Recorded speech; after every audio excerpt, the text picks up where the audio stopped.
it's a natural transition. We've all done it.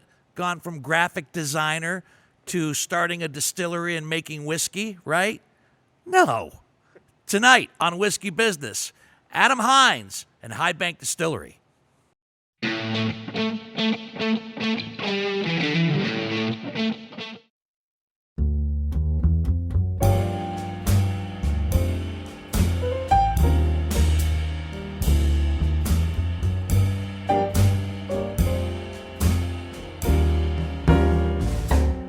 How many times have we said it? Probably on this podcast, at least a dozen or more. Do what you love and love what you do. If that is your lot in life, if you have succeeded in doing that, then you, my friend, are a success.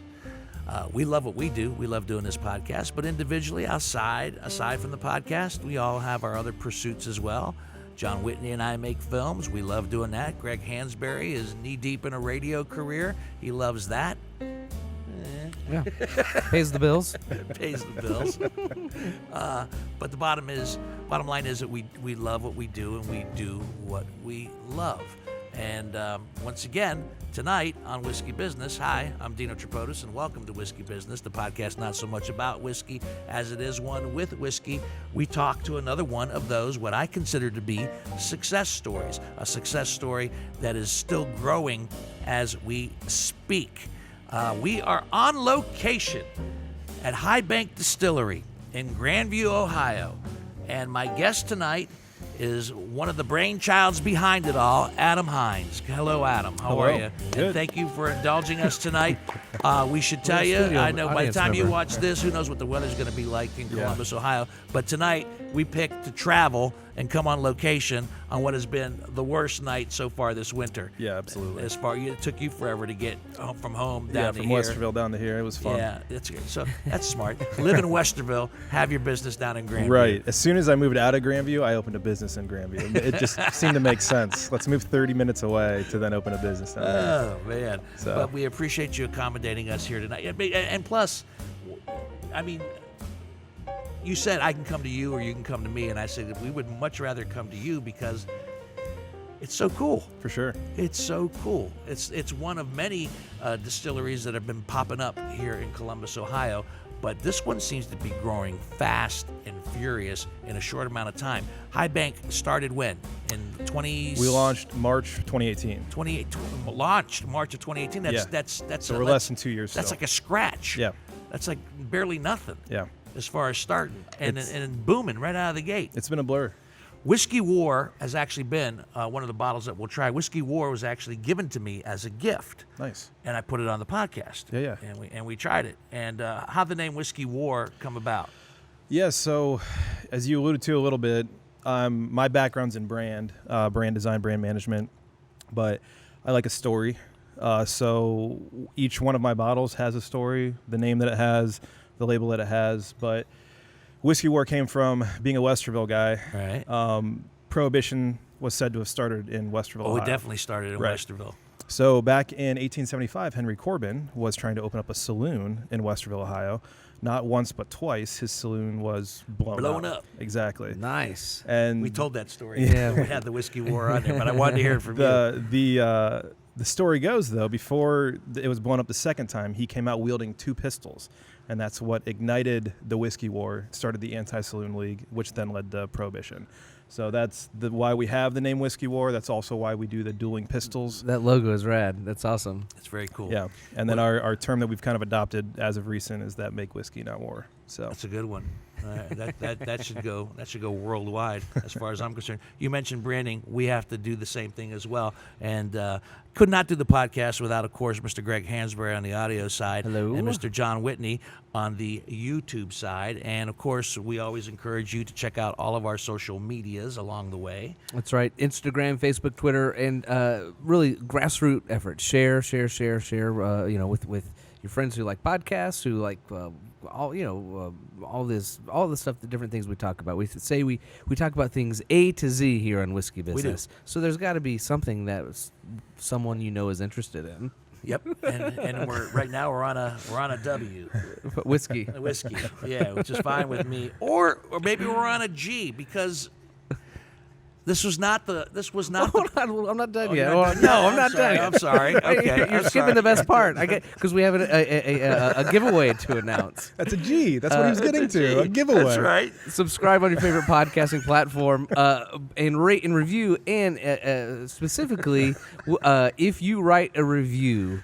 So this podcast is going to be dropping on Monday, February. Let's see, what is it? 14th, 15th, 16th, 17th. Monday, February 17th. Okay. If you write a review between now and Wednesday the 19th, you will be entered to win a pair of tickets to our premise that is going to be at the Shadowbox Live up front stage on this what I like to Thursday, call February our 20th. Funny Sister February podcast. 20th. Or what? Our funny sister. Funny podcast. sister. Our Yeah, funny yeah. sister podcast. So more details on the premise just a second. But if you write a review, rate and write a review on your favorite podcasting platform for Whiskey Business, you'll be entered in. We're going to give away a couple pairs of tickets for Thursday's show. And I know we're going to kind of tweak the premise up a little bit this time around. This time around, normally the premise is two comedians are handed a premise that they have not seen or heard till that night, and then they have 20 minutes to write 3 to 5 minutes of stand-up material. This time around, the comedic premise will still exist, but it will be a little deeper, and will be handed off to two-person sketch teams, which will have 20 minutes to write a 3 to 5 minute sketch based on the premise that they received. I like it. So that could be a lot of fun, and just expanding our horizons a little bit on the premise. And we'll have more stuff on social media, ticket links and details on that. All that fun stuff? Yeah. Now I'm done. Now You're done. Because Adam was right. The G was for giveaway. forgiving. That's it. Yeah. Yeah. And then good. the other G was you did not. Give me some liquor. A lot of G's. It could be that okay, as all right. well. It could be that as well. But you started. And you still are a graphic designer. Correct. Yeah. Yeah. So that's kind of an interesting transition to go from graphic designer to whiskey maker. For sure. So you want my backstory? Sure. All right. So, I came down here in 2003 to attend Columbus College of Art and Design. That's what Great brought school. me to Columbus. Originally from northeastern Ohio, up in Canton, Akron area. But after school, worked in the industry for about 6-7 years. But through that, I ended up starting my own small design firm. So I opened up a small company that I still run today called States of Design. That was about 8 years ago.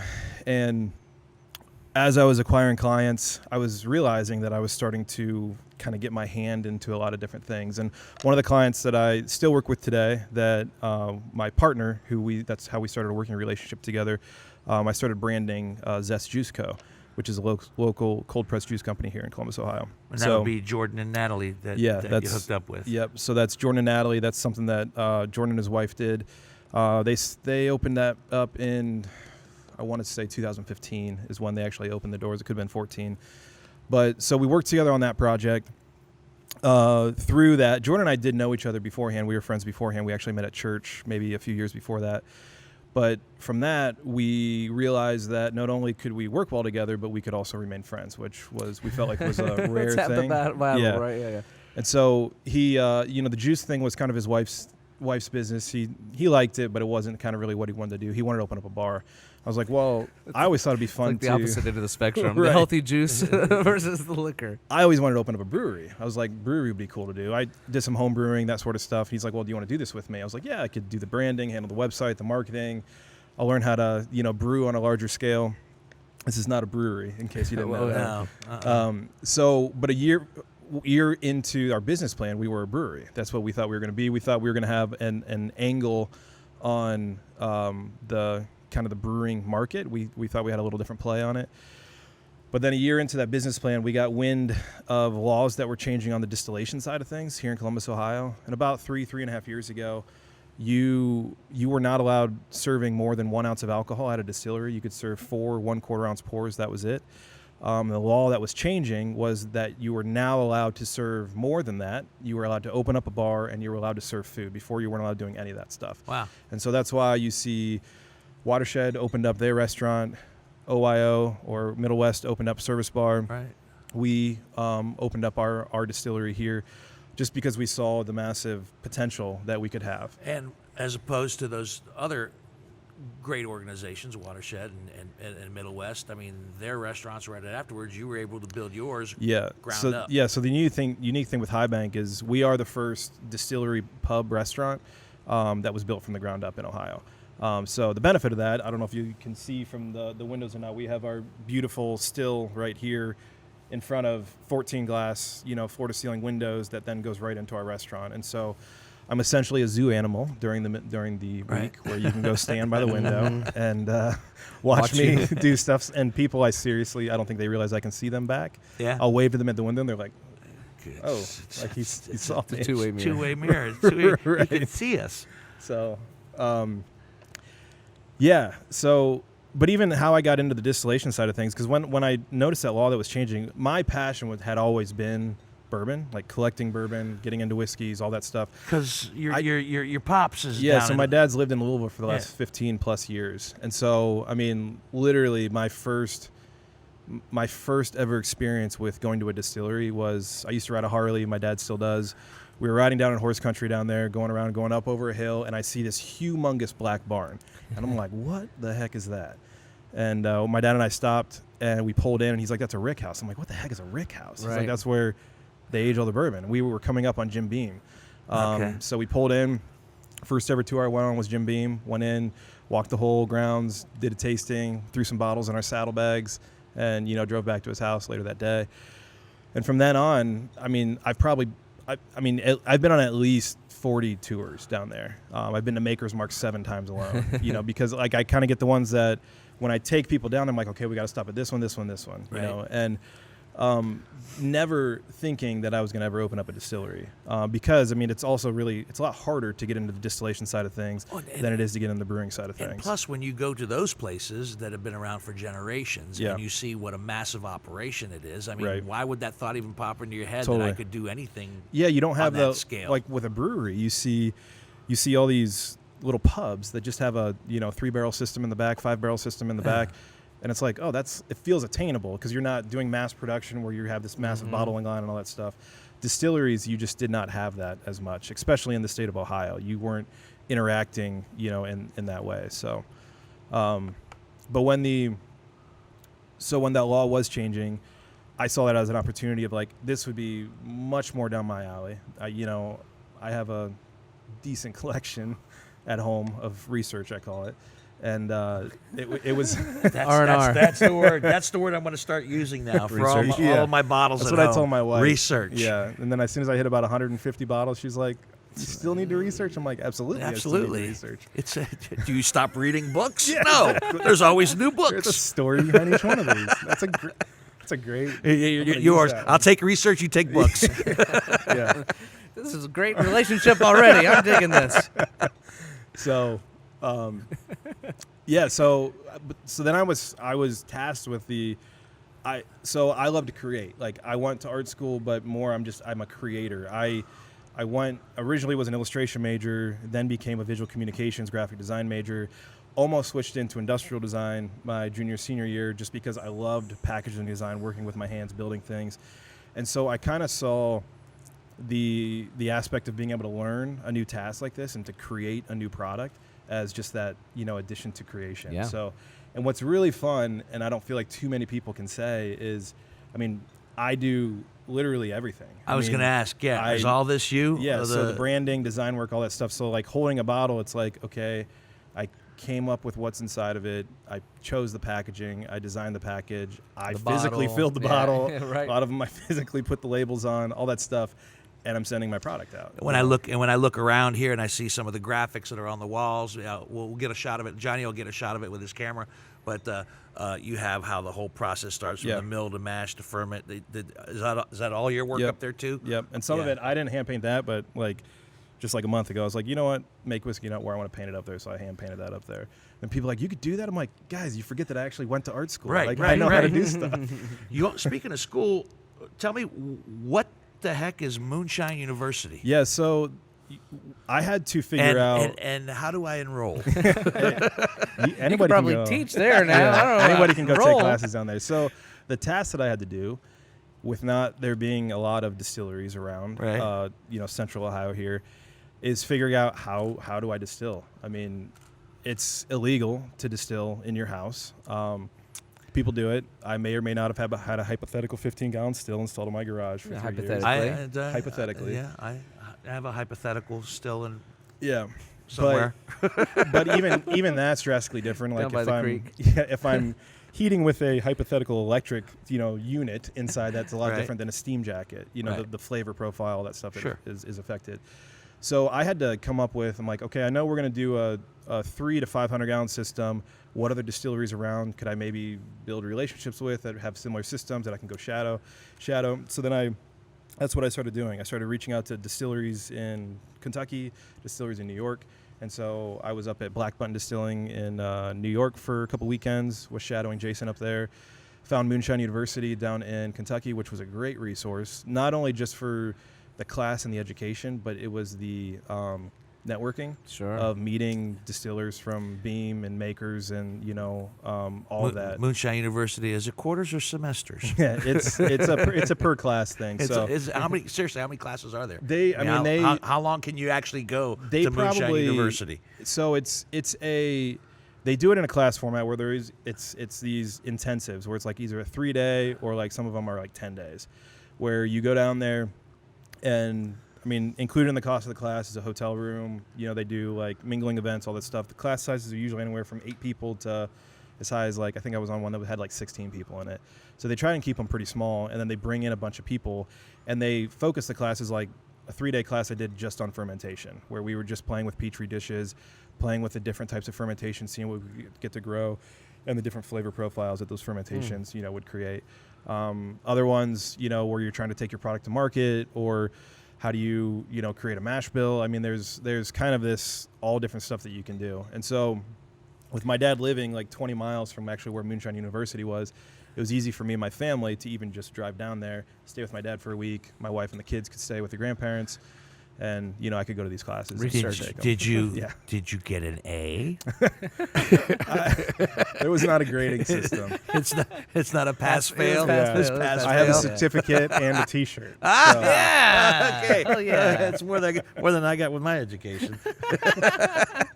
We're gonna talk more. I want a little bit more background on you, but while we're doing that, I cannot ignore any longer this array of product that's sitting on the table with us. Only. Obviously, when High Bank started, did it start with the stuff that pays the bills, as they say, the vodka, the gins, and so forth, or did you go right into whiskey? Our launch was vodka. Our vodka here, our gin, and our whiskey war. So a little bit of backstory on our whiskey war. Our whiskey war is absolutely a blended product. We source barrels from 2 barrels from Indiana, 1 barrel from Tennessee that we bring in here, finish age on site, and blend together. The whole reason for that is I am a bourbon guy. I love my bourbons, but I don't love baby bourbons. I don't love bourbons that aren't aged properly. And so there's no way. You refuse to put one out that way. Exactly. And so what I wanted to do is I didn't realize how much I actually enjoyed the blending process.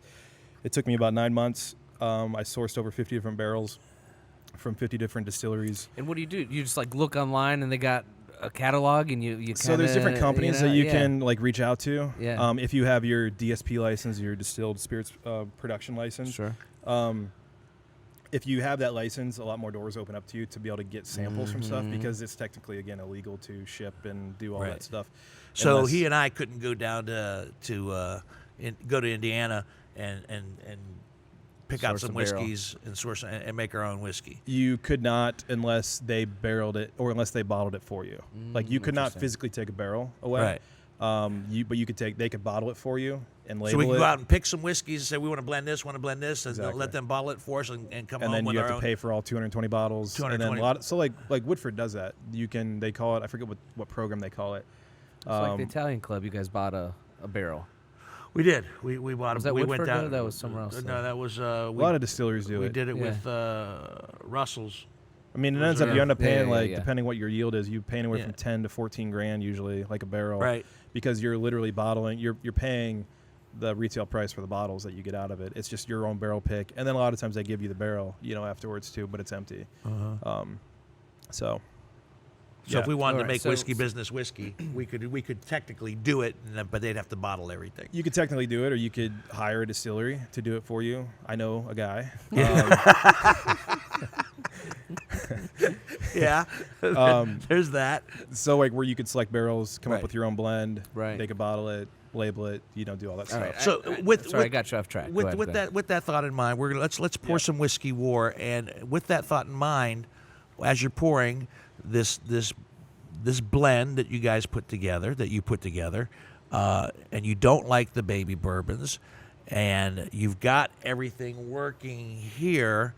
Are we letting any type of cat out of the bag to say that High Bank will eventually we're- have their Oh, own? Yeah, we will absolutely. So I mean, that's the whole point of Whiskey War, is to allow our bourbon to age properly. Ideally, it's going to wait at least 3 years. It'll have at least a 3-year age statement on it. I would love 4, but more importantly, it's going to come out when it's ready.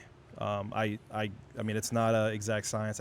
When I put it in, I can't say this is going to be ready in 3.25 years. It's going to be tasting it after the seasons and the expansion and contraction that happens, throughout the years, to figure out when it's and actually you're aging ready. it here. Yeah, we have it. We have it on site. We have it in the corner of our building in an untemperature controlled room. We keep the doors shut, where we can let the cold air in and out. Well, you said from untemperature. untemperature controlled controlled room. room. Oh, that's Yeah. So interesting. like this area, we have heating units, Sure, so sure, it's not sure. freezing cold in here. Yeah. The pipes don't freeze, but in that It's like a corner of the garage building with back a there, yeah, it's window. basically just an open window all the time that lets the cold air in and out. So this blend of this whiskey war, the one that you started off with, what are we getting a lot of here? So this, you'll get spicier pepper notes on the Yeah. front. You get, so also intentional. Higher rye content. Yeah, I wanted to blend a rye heavy blend because my bourbon is going to be a wheat heavy bourbon, a sweeter bourbon.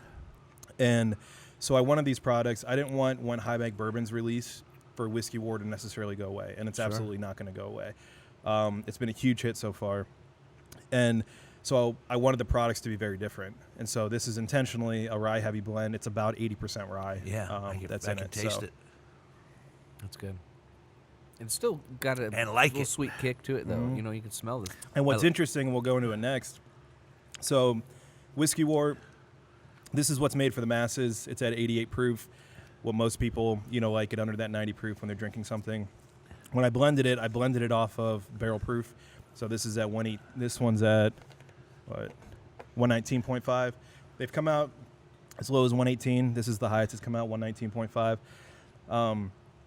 I blended it off of this, so I love the barrel proofs. I love fresh out of a barrel, uncut, unfiltered, all that stuff.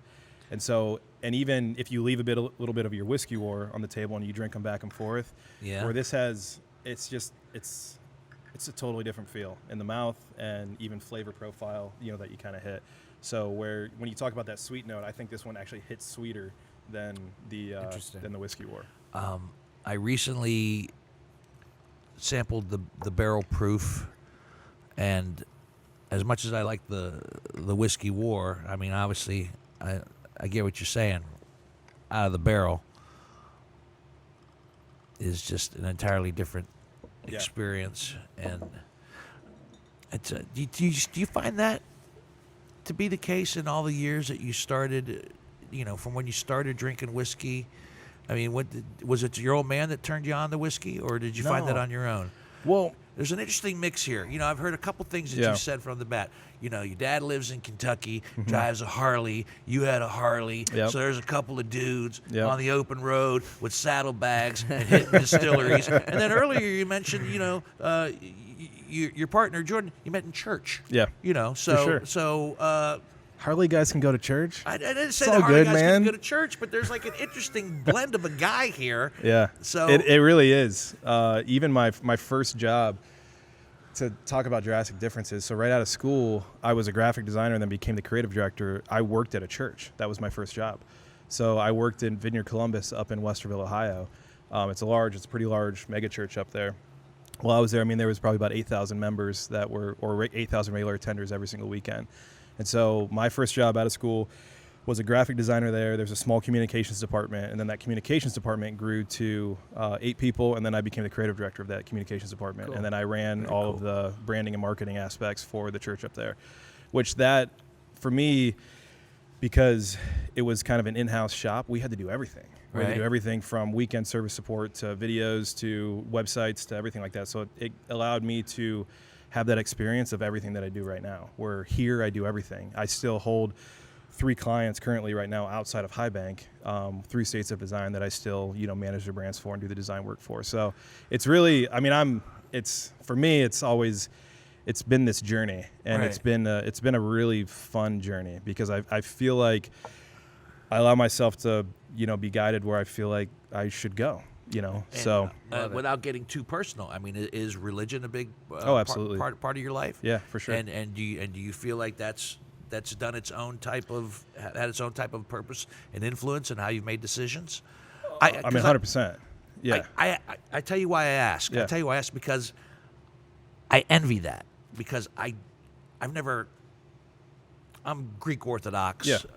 Very strict tenets as far as how Yep. forced to go to church, Yep. and long, very long. Grew up drinking ouzo. Yeah, exactly. Yeah. And so when I talk to someone who has that aspect of their life opened up a little bit, Yeah. I get a little envious, because I don't know what that experience is like, and I don't know what you have to do to open yourself up to do that. And then when you think about the stereotypical churchgoer, he's not making whiskey. It's true. He's not distilling whiskey. So I will tell He's you the that. one burning down the bars in Westerville. you know. Yeah. So I'll tell you. Vineyard's a very, open church when it comes to all of that stuff. It's a very, yeah. I have so many. I still go to church there. So that's still where my wife and I attend church at, and where we're raising our kids. And I have so many of the pastors that are down here. Almost on a weekly basis. Yeah. And they love it. I've given so many tours to people on my on the church staff, and they've had parties down here. It's fun. It's for me too. Like when I left the church, I felt like it was time for me to go, because I was ready to I was in this bubble of working in a church, and I wanted to interact with other people. Right. Give you an opportunity to hone in on that craft too. For sure. Yeah. Absolutely. It's been so. Yeah. I could talk about that for a long time. Well, I feel like we had the priest on. I grew up Catholic, and Yeah. I think. yeah, we had Father Nick, Unfortunately, a lot Nick of Ventura alcoholics on, involved there. that was and there was another stereotype too. The Catholic, the Irish Catholic drinking Yes, priest yeah, that you've yeah. seen in the films and so forth. Yeah. Like in Quiet Man. So don't get me started on Quiet Man. Do not. This is from last week's podcast.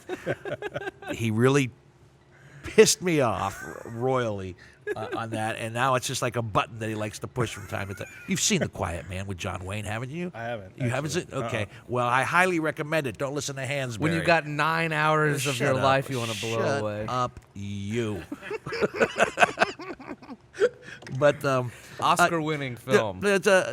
stop it. It was. It was. It I was. know. No, it was Oscar nominated. Okay, fine. Oh man, stop It was it! a little shorter, Stop but I it! don't Stop want it! You're getting me off my run here, because before I asked you about church, I was going to say, as a whiskey drinker, when did you start drinking whiskey? And as you've gotten older, do you find yourself gravitating more towards the full proofs and the barrel proofs? Yeah. Almost like as whiskey drinkers, we need to up the game a little you bit. got- It's not that we don't enjoy For sure. 86 and 88 proof whiskeys. You're opening up your eyes to what right. what the experience could be. Exactly. And so, I was craft. So getting into alcohol for me in general, I didn't drink a ton in high school or anything like that. Coming to college, it was very much, I loved the craft side of things. I wasn't a huge partier, but we had fun. But we had fun, grabbing. That was like around when I was in college in the early 2000s. That's when the craft movement of beer was huge, right? So you had. Right. All of this stuff coming out, and so I felt like I learned how to drink on really good beer, right? I'm just sorry. I'm older than you, obviously. He's in the early 2000s. Yeah. When everything was like, how old are you? I'm gonna be 35. Oh man, 35. That's not 35. And look at this. Look at this at 35. That's pretty awesome. I mean, it's pretty Appreciate awesome. So go ahead. I didn't mean to interrupt. No, You you're were saying fine. It all started to come together Yeah, in so 2000. my one roommate, like Jack Daniels, he would buy a bottle every once in a while. That's literally probably the first whiskey that I ever drank. It's a good one. You know, Jack and Cokes and all that stuff. But I would say I didn't get into it until that experience with my dad, where kind of that, because I haven't realized it until like recently. I'm actually a massive collector of a lot of things, growing all the way up through my life, whether it's been baseball cards or, you know, coasters or even Beanie Babies when I was a kid, like all of that crap, right? That's a much better word than a hoarder. Yeah. That's But what I tell people. I'm a collector. when I get onto something, even like when I was drinking craft beer, I would try to find all these different beers that I've never had. And I think I had 240 beer bottles on like lining my top, different beer bottles, because I was just trying to find different beers that I've never had. Yeah. And so then when I was turned on to whiskey, after that ride with my dad, that's when I didn't necessarily have a palate for it yet, but I loved the stories behind it. And so I started purchasing the bottles, and then I started learning how to drink it. And it was through that, and I 100% agree that the longer that you do it, the more you realize the higher proof that you go, the less water that's added into the product when it's bottled, the more complex that product can be. But this was one of the myths that we continue to dispel. You know, for those who don't drink whiskey and sometimes see a barrel proof or a really high proof, they just think, oh my God, it's got to be so strong. Right. And strong meaning bitter and really hot. Now, you mentioned out of the get-go with this one, I'll find this one a little sweeter. Yeah. And just the nose alone is a sweeter nose to it, and Yep. it does have a little bit of a. It's a sweet on the front, pepper in the back. Yes. Where the first one's pepper on the front, it's sweet in the back. So it's interesting how it kind of flip-flops. Yeah, this is awesome. Yeah. And to me, it doesn't drink like a 120 proof. No, it doesn't. Which is Yeah. which, like I said, one of those myths that we continually try to dispel.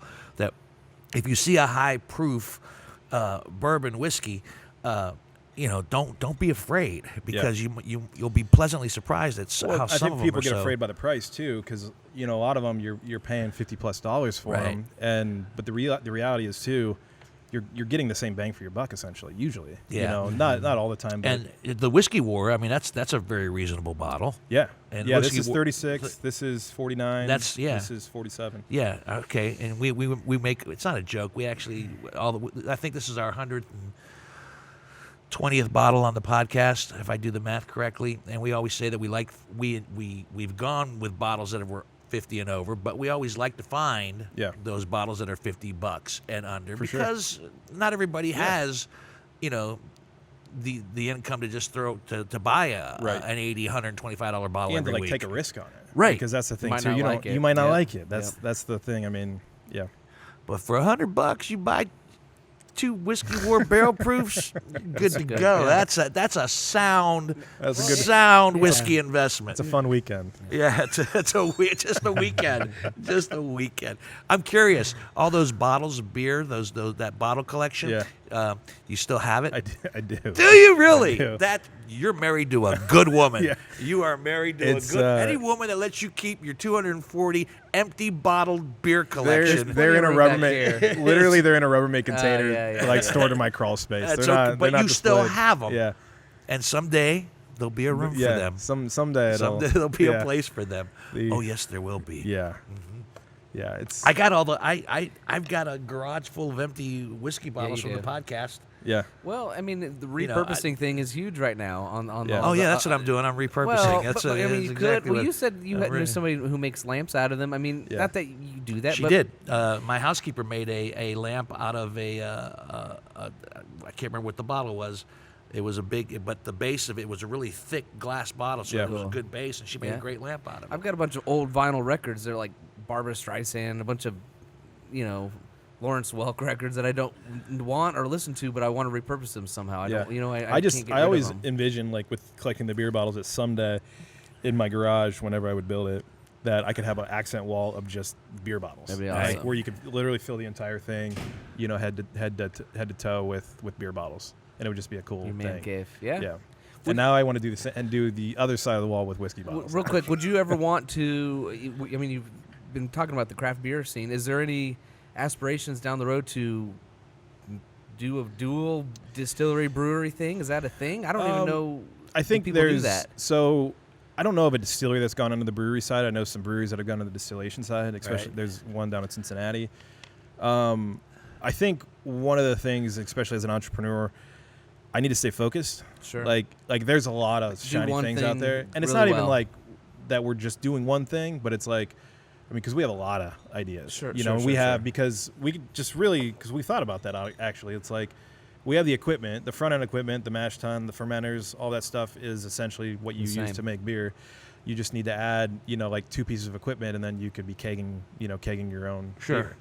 beer. But is that what we want to be focused on, especially when there's 60 craft breweries just in Columbus, Ohio Right. alone? And what is that going to do? To sell it here, yeah, we can make great profit off of it because beer, you know, Boom. breweries make a great margin. Yeah. But I feel like that we feel like that would more just be a distraction Sure, to what fair we're trying enough. to do. No, I guess I've never thought about that. Yeah, Just because curious the in reality general. is too, this is a small operation back here. It's me and one part-time employee that does everything back here. So it's Yeah. After this podcast wraps up tonight, we're probably going to do a little bit of what we call behind the bottle and take an actual walk around with Adam, and you'll see when he says it's a 1-2 man operation. He's not kidding. He took us back there when we came down to visit the day before to see how things work around here. So you'll be amazed and impressed at what comes out of this space. Yeah. Right? Yeah. It's crazy, man. It's absolutely crazy. So your father was a whiskey drinker all his life? He was not. He was not a whiskey drinker. My family was not a drinking family growing up. So when you hit these places with your old man, did he become a whiskey drinker? he has. Because Yeah, of you? Because of me. So it went the He other also way. started drinking beer because of me. So alcohol was not in this man's No. life until you came around. Right. Right. Yeah. I mean, my parents grew up drinking. They would drink wine every once in a while. You know, maybe once What'd a your month. dad we would do see them. for a living? My dad's a IT project manager. Yeah. And now he retired and he does his own dustless blasting restoration business down in Kentucky. So And rides a Harley. Rides a he's- Harley and and- he's a cool guy. yeah. Yeah. He's been a huge help. I mean, it was fun having him. I bet he loves it. Yeah, I mean, he drives up here whenever I need him to, which I greatly appreciate. And I had to figure out a explosion-proof pump like a week before we were opening because I was like, wait, how do I get all this whiskey out of these barrels? I can't just use a regular pump. And so I was doing all this research. I bought all these pieces and parts. It was a week before we were opening. It was madhouse. All the construction trying to finish up. My dad was here. And I was just like, can you take these, go to Home Depot, here's my credit card, can you make Just it work? figure it out. 2 hours later, I had a working pump, and we were pumping whiskey out. That's awesome. We're still using that same pump to pump our whiskey Thanks, out. Pop. So, yeah, it was great. That's a great story. Yeah. Yeah. I'll never come to the rescue for my child in a situation like that. I am like the worst handy person ever. Creatively, I can get together with John and you and kick ass. You tell me, take all these to Home Depot. Here's my credit card. Just come back with something that works. Yeah.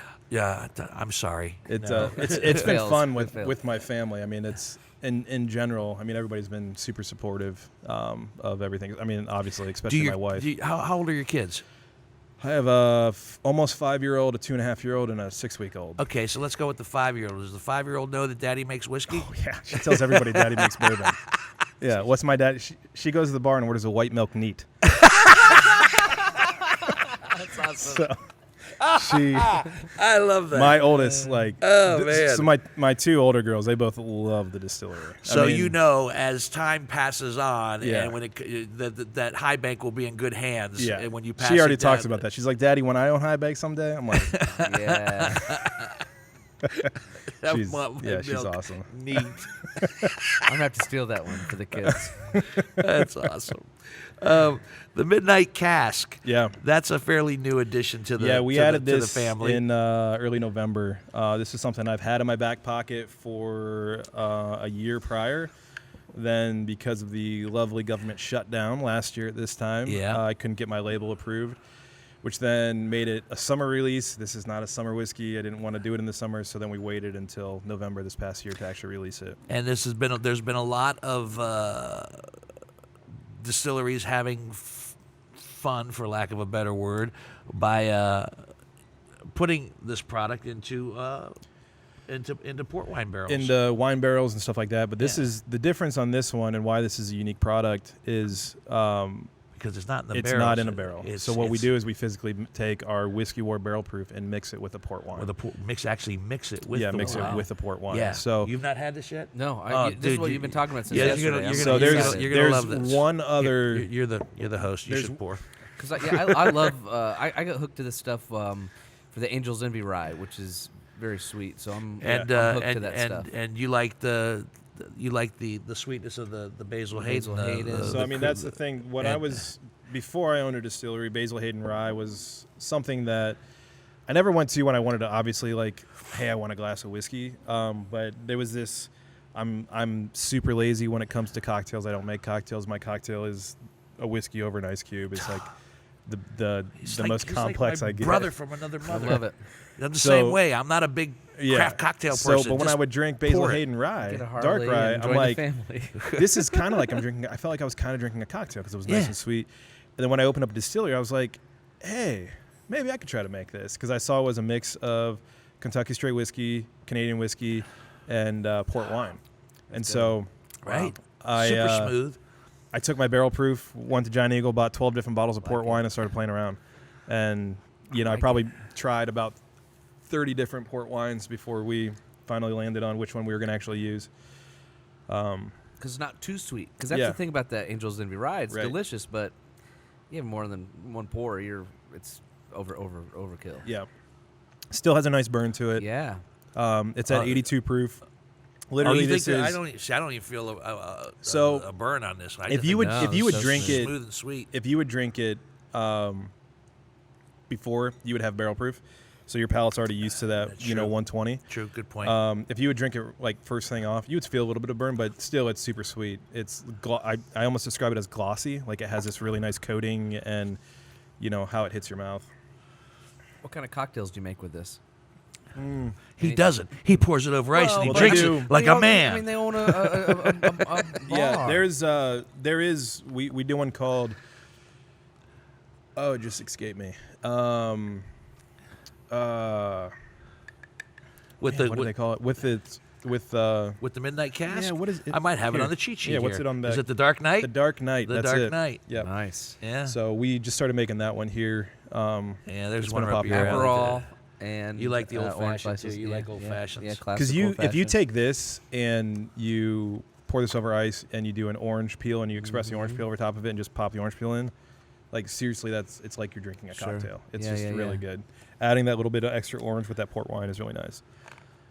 Are we gonna get to everything? Because We can. What's in the small bottles? So let's go next to You're driving this Harley, so we What do you call that? The cab seat? What do you call that thing? sidecar. The sidecar. We're just in the With my little sidecar. Glasses on, holding on.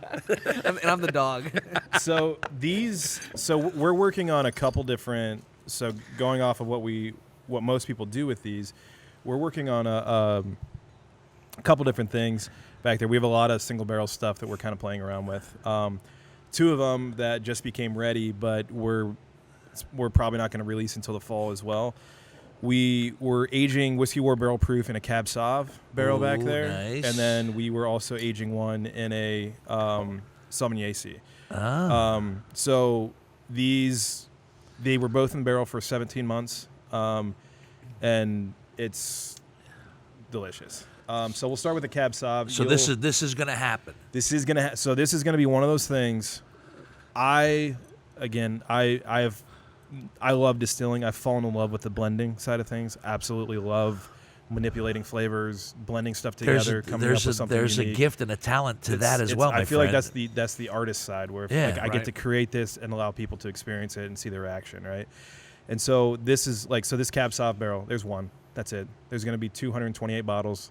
That's it. And it'll be done. Same thing with this. There's I think 236 bottles that came out of this barrel, and that's it. So I love the aspect of starting to do these single barrel releases. It'll be a one and done. One and done. You Get have the it. bottle. If you have it, great. If not, it's never going to be back, and it's only going to be sold here in the distillery, and that's it. So like we'll do a little release party for people. We'll advertise it. We'll put it on social media, all that stuff. So anybody that would want to come out, but this is going to be in the fall time that we're going to do it. So it'll be ready this fall. They're already ready. Like they're Oh. bottled and everything. We aren't going to release them until the fall. So Are we looking at those, or do we get to taste those? you just look now. You can taste them. We're going to taste them. Okay, Well, cool. and we teased about doing maybe a behind the bottle video after this. You showed us these empty barrels over yeah. there, and I've never smelled something and wanted to drink more than in my life. Right, I took yeah, a big it's whiff pretty- of the whole there. I was pretty like, good. wow. That's good. Thank you. And of course, So we it's even- talk about kids. My daughter was And here. are those? She goes, And Can I smell? I go, see. "No." The 118. Is that what the proof's going to This be? is 118.5. Is that what the proof's going to be on Yeah, these? this is Nice. they're all going to be barrel proof. So and even I would taste these side by side. I always tell people too, and if you want, it's always great to have a little whiskey war barrel proof next to it too to compare the smell and the flavors because it's your whiskey war barrel proof. If you insist, I mean, who am I to? He is the master distiller. Yeah, who am I to argue with the man if he says I must have something next to it? I must.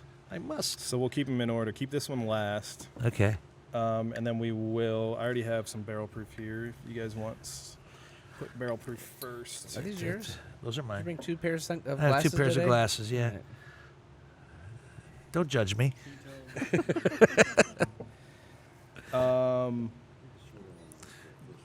I think you might be correct. Yeah.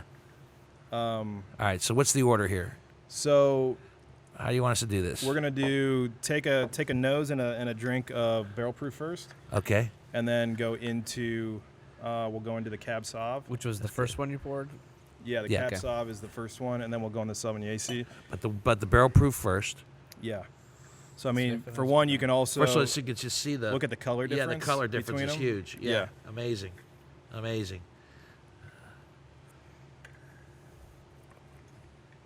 I'll try to take a photograph for the social medias. So the Cab Sauv, again, this is still a rye heavy, but you're going to get a lot more fruit that's going to come out of it from it being in the wine barrel. The Sauvignon, you're going to get hit more over the head with a heavier oak flavor that's going to come out of it. So can I remember, go for it?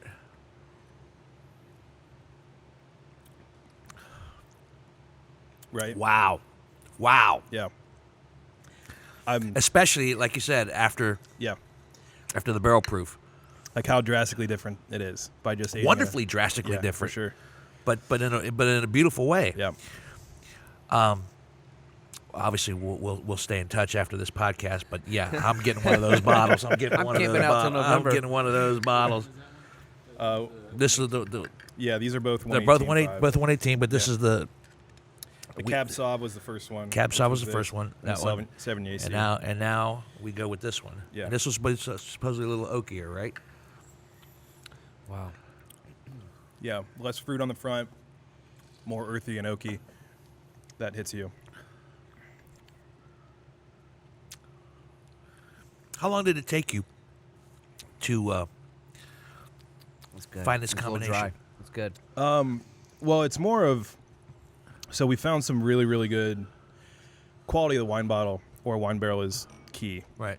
Where you're sourcing the wine barrels from, and Because then how long? Because you can absolutely overage, and that's why they're pulled now. I thought that they were going to need. so you're I tasting tasted as you them. go along. Yeah, I would taste every month. I would taste to see how the progression was going in the barrel. And November, when I tasted them, that's when I thought, like, okay, I think that these are going to be ready in September. Like, it's going to go through the summer, go into the barrel again, hit a cold snap, come back out of the barrel, and then I think we're going to, be ready to pull. Well, I kept doing tours with people, and I kept doing small tastes throughout the time, and I was noticing this drastic flavor progression just over the last 2 months. And literally like 10 days ago, when I was doing a tour with another whiskey reviewer here in Columbus, we were tasting, and I was just like, shoot, like, I think these are done. These is are good. ready, And ready to go. like, I just didn't want to risk going any further with them. And I mean, obviously, I have nothing to compare it to from what you were sampling beforehand. Yeah. But it seems like you seems like you pulled out at the right time. as far as the right mixture goes, because these are both awesome. Thanks. They're really good, and they're in their own They're also unique good. way. They're also good mixed when you put them together. They are. All right. Yeah, but I'll never be able to now. If I I mean, did- you can pour more if you want. I don't care. No, it's okay. I'm good because we still have to. Before we go, I'm curious about the other products. Yeah. As well that we So want to get to. we can absolutely get into those. I will just say now your palate's shot. Sure, it's done. drinking it's one. done. The palate I'm more- record. You know 120. what? You know, but I'm sure they're going to taste great because, the whiskeys have been great. I'm more interested in the creation of the names. Like we Yeah. teased this before you walked in on Facebook Live. Yeah. we The had professor. this. We had the professor up here, and I was like, "Why is it called the professor? This Yep. is the rum. Yep. Why the professor?" So Dabney Horton was a professor at a university. Moonshine University. No, a prominent Central Ohio university that maybe uses a Buckeye leaf as their logo sometimes and a big block O. So right before Prohibition, he was a professor at the university, and he was arrested for rum running and was put in jail and was fired. And so we have a little story that talks about Dabney Horton on the side of the barrel on the other side.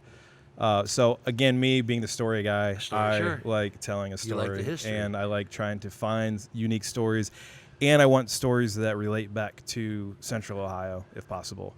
Our gin, State House Gin, there's a story on the back of it talking about how it, took 23 years to build the Ohio State House and some history behind that. And then our High Bank Vodka has the story of High Bank on it. So High Bank was founded, Columbus was founded in 1812 when they were trying to figure out where to put the capital of Ohio.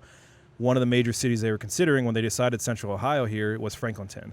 The reason they did not put it in Franklinton was all the flooding that was happening because it's an old floodplain down there. And so they decided to put it on the high bank of the Scioto and Olentangy rivers.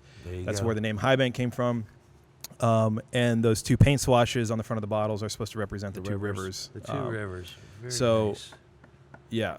I wanted, same thing with when we were coming up with the name High Bank. I'm super proud to live in Central Ohio. I love Central Ohio. My wife and I will live here forever, most likely. What can be a Central Ohio brand, but it doesn't tie us to Central Ohio as we continue to try to expand throughout the market. So if we're Columbus Distilling Company, all of a sudden you start pigeonholing yourself into Central Ohio. Right. And you're especially not going to grow into Michigan, probably, because nobody's going to want to buy your stuff. But High Bank, is a whole different thing. And do you like rum, Hansberry? Well, our friends Leanne and Blair have gotten me, opened my eyes to it more. Rum was on my list of things that was my what do you call it, like the no drink list. Yeah. I got loaded on some Dominican rum and That's barked my usually, guts out. I hear that a lot with gin. Yeah, rum is mine. Yeah. So, but- gin was my college drink. Yeah. Yeah. I was a big gin But it's guy, coming so- around, it's just becoming a more craft product, and the flavors and the funkiness. And Yeah, it's so this becoming was more of a thing. so this is going to be a one-time product. So we have 9 barrels of it. It's going to continue to get better. This is batch 1 that was aged 13 months. Batch 2 back there, which we have 2 more barrels of, is probably going to come out in the end of the summer, and that'll probably be aged almost 2 years at that point.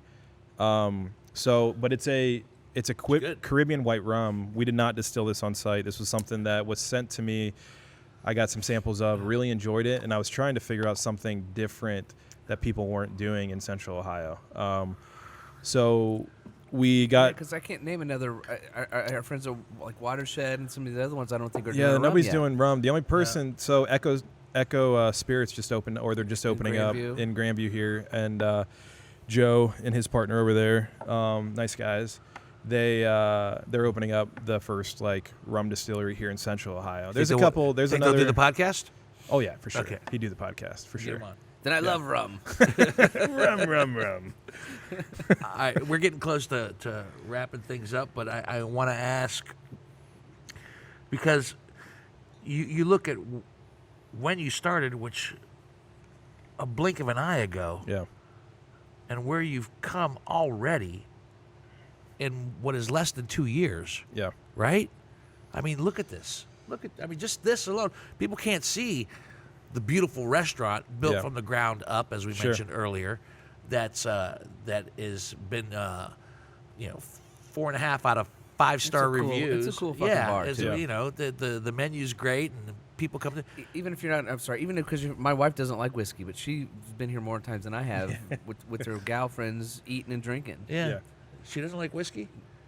Imagine that. How are you two still married? I don't know. I don't Because know. whiskey's got nothing to do with it. Yeah. You've got a lot to do with it. But that's another story for another time. Yeah, My go on. question is, I mean, this isn't gonna cut it. In my opinion, from what I see in just 2 years, it's gonna get bigger. Yeah. It's gonna get bigger. You're not gonna be just you making For sure. the whiskey. Yeah. So I mean, is that what you envision? Is that Yeah. what you see? And are you ready for it? Yeah, I mean we have lots of future forecastings that we potentials that we talk about. But it's right foot, left foot. You got to keep the boots to the ground and keep your foot on the Right. gas. I mean so we've been open for not quite 2 years yet, but this was a 3.5-year project before we even opened up the doors. I understand that. And so it seems like not a long time, but there was so much legwork that had to go into executing it. What we say this well, like doing an elevated execution of what we're trying to do. And because we spent all that time and energy on the front end of really trying to get this right, like hit the ground running, we Right. felt like we really actually did that. We kind of hit the ground running. There was, of course, we stumbled here and there, stuff that we learned off like real quick, on the restaurant side and the distillation side of things. But I mean, we would love to. Obviously, we want to continue to grow High Bank. I mean, that's the goal. And do you think as you move forward, the one thing that we discussed, and I told you that I would bring it up in our next podcast with the superintendent of Ohio Liquor Control, Mr. Canepa, you said that things eased up Sure. law-wise Yeah. to make you shift from opening up a brewery to a distillery. But where are the laws right now that are still kind of tying your hands a little Yeah, bit, or tying the hands of future entrepreneurs like yourself? Yeah, there's a lot. I mean, the taxes for one. I mean, how distilleries get taxed compared to wineries and breweries is ridiculous. I mean, we get taxed 40 to 46% Right. off the top. We discussed this with the folks at Middle West Yeah. at the time, and So I mean, that's rough. I mean, we're trying to get the how many bottles you can purchase at your distillery lifted. So you can go into a liquor store, you can buy cases of product if you want Right. to walk out with it. Here, you can only buy 2 bottles of like a combination. So you Really? can buy this and this, and that's it. that's, Like, I couldn't. You couldn't buy every I one of couldn't these. go to Well, the that front and sucks. go, give me one of each. Nope. Because there's That's 3. I mean, because even you want this to be a destination Right. for. and it doesn't people make to- it doesn't and make come check sense out. because No, it we are doesn't make any technically sense. an Ohio liquor store. We're only allowed selling our product, but we're an Ohio liquor store. And why do you think that is? I have no idea. Okay, I will bring it up with Mr. Yeah, Canepa. yeah. I will. And And he's pretty level-headed about things. Yeah, I I mean, mean, he doesn't make the law. Right, You right, know, right, He's right. not That's the what one I'm that saying. made the He'll law, be able but to he might be explain able it. to translate it and explain it, and also maybe give some insight as to whether or not that's going to change. Right. I don't know. I can't promise that. So but- that's one of the things that we're part of the Ohio Distillers Guild as well, and so we're trying. That's one of the things that we're lobbying to try and get changed. We also, right now, we technically couldn't with our DSP license open up a different bottle shop. So if we decided, okay, High Bank restaurant would be great in say Bridge Park, right? We Right. couldn't then open up a bottle shop for High Bank in our Bridge Park location if we wanted to like. So you couldn't sell the bottles; it'd have to be a bar. Yeah, it would just be like if we opened up a restaurant and a whole different location, they could sell our bottles behind the bar in cocktails. Right. Sure. But to have a shop there that they could also purchase bottles from that we create, It'd be easier to open up a liquor store. yeah, I mean that's essentially so it. it's like, I can't buy 3 bottles of a High Bank product here, but I can go to my liquor store And buy as many as you want. as I want. Yeah, as that many as makes you no want. sense Makes at no all. sense at all. Makes no sense at Yeah. all. And then you're not making as much dough, most likely. One No, more- that's well. I mean, Or is because that Ohio's better? liquor control state, it does not matter. doesn't. If you buy it Interesting. here or if you buy it at the liquor store, we make That's the exact same interesting. on every Interesting. single bottle. And the prices, because of Ohio being a liquor control state, for every single bottle, it's supposed to be the exact same every single liquor store. Sure. So you're not going to find a better deal, Right, right, something yeah. at one place or another. That is the one thing I do like Yeah. about Ohio. For sure. I like the control state because Fair enough. I was talking to a friend of mine. There was a liquor store in Chicago that said in order that, and because Illinois is not, they had a note, or you have to buy $100 of something else if you want to buy this particular bottle, which they had in short supply.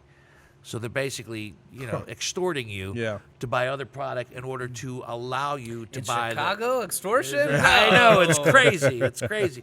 But that's bullshit, So, but Yeah. I have one more question for you before I toss it back over to Mr. Hansberry to help us close things out and reminders. As I sit here and talk with any guest on any podcast, I listen and I absorb and I kind of get an idea of what they're about and where they're going. And if I don't know where they're going, I like to ask. So I see you as this graduate of CCAD, a graphic designer, a creative guy who gets the idea now to create something else that is near and dear to him, that he knows and loves, and you're only 35 years of age. Mm-hmm. So with this up and running and still growing, I'm very curious as to whether or not there's still something else that you want to do before this journey is all said and done. Yeah, I mean, I'm always open to opportunities, and I think too with my business partner Jordan, we talk about stuff all the time like that. I think one of the things that I like, honestly, so I work a lot, but I try to work around the most important thing in my life, which is my family.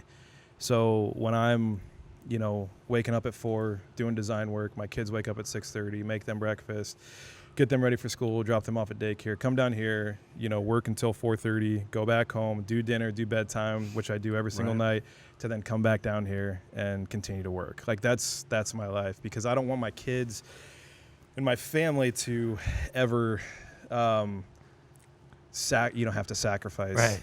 I would rather be the one that's sacrificing on stuff like that.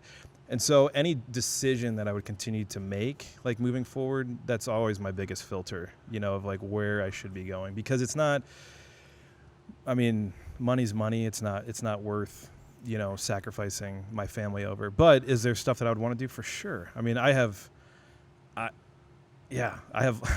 lots of ideas. I bet you have lots of ideas, and being the graphic designer that you are, lots of ideas that don't involve this current business right here, that go back probably to where you started. Yeah. It's almost like I was really good at what I did here, and now I'm doing this, but I still love what I did here, and I still have unfinished business in that world that I haven't accomplished. I think yet. that's a good point too, because I really do enjoy the design side of things still. Like as the distillery would continue to get up and running, and as what I envision, like if the distillery would grow and say we have a dozen employees back here, doing everything and producing everything, and even somebody that's probably better than I am at overseeing the operations. Your daughter, of this, milk, neat. My daughter. I don't know what I would do. I think my daughter and his daughter will become fast friends. Yeah. Yeah, I mean, there's a lot of things that could happen. So I try to keep an open mind for opportunities that kind of present themselves, and then assess.